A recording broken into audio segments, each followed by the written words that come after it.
कंजूसी का फल। बहुत पुरानी बात है। किसी गांव में एक जमींदार रहता था। वह बहुत कंजूस था।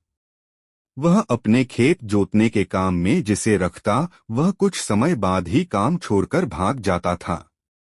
क्योंकि जमीन जोतना, बीज बोना, पानी देना, इन सब कामों के लिए वह केवल खाने भर को ही देता था। फसल कट जाने पर वह खाने को भी नहीं देता था। इस जमींदार की कंजूसी के बारे में सारे गांव में चर्चा थी। एक समय ऐसा आया कि उसे खेतों पर काम करने के लिए आदमी मिलना मुश्किल हो गए। वह जिसे भी काम पर रखने की कोशिश करता, वही दुगने पैसे मांगता। उसी गांव में श्याम नामक एक बुद्धिमान लड़का रहता था। उसने जब उस कंजूस जमींदार के बारे में सुना तो उसने उसे सबक सिखाने की सोची। वह एक आदमी को साथ लेकर जमींदार के पास पहुंचा। जमींदार ने उन्हें बैठने को कहा और उनसे आने का कारण पूछा। श्याम ने बताया कि वह उसके खेतों पर काम करना चाहता है। इस पर जमींदार बोला, तुम्हें पूरे साल काम करना पड़ेगा। बीच में भागोगे तो नहीं तो तुम क्या दोगे? यह बताओ, तभी मैं बताऊंगा। श्याम ने जवाब दिया। जमींदार बोला, यह बात तो मैं तुम्हारा काम देखकर ही तय करूंगा। अगर अच्छा काम करोगे तो साल में 12 किलोग्राम चावल दूंगा। अगर नहीं तो 9-10 किलोग्राम ही दूंगा। कपड़े लत्ते भी मिलेंगे। उसकी बात सुनकर श्याम बोला, अब आप मेरी भी शर्त सुन लें। मुझे मालूम है कि आप मजदूरों को कम खाना तथा कम मजदूरी देते हैं, इससे वे काम छोड़कर भाग जाते हैं। आप साल में मुझे एक बीज धान का देना जिसे नीची जमीन में मैं खुद लगाऊंगा। एक बीज गेहूं का देना जिसे मैं ऊंची जमीन में लगाऊंगा। पहनने को कपड़े देना।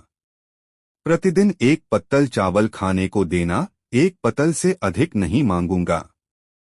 इसके बाद अगर मैं दम भर काम न करूं तो मेरा हाथ काट लेना। तुम शर्त के विरुद्ध काम करोगे तो मैं तुम्हारा हाथ काटूंगा। वो मंजूर है। जमींदार को भला इसमें क्या आपत्ति हो सकती थी। उसने उसकी शर्त मान ली। श्याम ने मजदूरी करनी शुरू कर दी। जब वह खाना लेने के लिए हाजिर हुआ तो एक लंबा चौड़ा केले का पत्ता लेकर हाजिर हुआ। जमींदार ने जब केले का पत्ता देखा तो वह गुस्से में लाल होकर बोला, तुम केले के पत्ते में चावल खाओगे?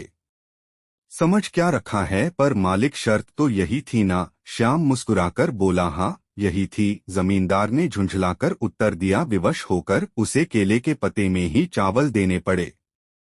अब तो वह रोज ही केले के पत्ते में चावल खाता। रसोइये ने भी जमींदार से कहा, यह तो अजीब बात, चावल बनाते बनाते हालत खराब है। हुजूर, यह आप किस तरह के आदमी को पकड़ लाए हैं? 10-10 आदमियों के चावल अकेले ही खा जाता है। अरे 10 आदमियों के बराबर का काम भी तो करता है। जमींदार ने उत्तर दिया। यह बात सही थी कि श्याम काम में कोई कंजूसी नहीं करता था। वह सारे काम को अपने हाथों से पूरा करता। मजदूरी में वह एक गेहूं का दाना लेता। उसने मालिक से कहा, मालिक, मैंने इस गोबर के ढेर में गेहूं बो दिया है। धान का बीज उसने नीची जमीन में बो दिया। गेहूं के पौधे में अनेक दाने निकले, उसी प्रकार धान के पौधे में भी अनेक दाने निकले। श्याम ने उन सभी को बीज के रूप में रख छोड़ा। दूसरे साल भी धान व गेहूं के खूब पौधे हुए। इसके अलावा उसे मजदूरी के रूप में एक एक बीज अलग से मिला। उन बीजों को भी उसने अगले साल के लिए रख छोड़ा। धान बोने के लिए उसे शर्त के अनुसार नीची जमीन तथा गेहूं बोने के लिए ऊंची जमीन मिली। इस तरह 6 साल के अंदर मालिक के हाथों से सारी जमीन निकल गई। श्याम ने नीचे की जमीन पर धान के पौधे लगा रखे थे तथा ऊपर गेहूं के। अंत में जमींदार ने पंचायत के आगे जाकर शिकायत की। श्याम भी वहां हाजिर हुआ। गांव वालों ने श्याम को समझाते हुए कहा कि इस बार जमींदार को माफ कर दो, उसे खूब दंड मिला है। श्याम ने कहा, इन्होंने गरीबों को सताया है, उन्हें भरपेट खाना तक नहीं दिया, दंड तो इन्हें मिलना ही था। अरे नहीं, इनको थोड़ी सी जमीन तो दे ही दो, पंचों ने श्याम को समझाया। ठीक है, ये अपना हाथ काट दे। श्याम बोला। नहीं नहीं, मैं अपना हाथ नहीं काटूंगा, जमींदार बोला। श्याम को जमींदार पर दया आ गई। उसने आधी जमीन उसे दे दी। उस दिन से जमींदार एकदम बदल गया। अब वह सभी मजदूरों के साथ अच्छा व्यवहार करता तथा उन्हें भरपेट खाना और उचित मजदूरी देता। गांव के लोग श्याम की सूझबूझ की प्रशंसा किए नहीं थकते थे।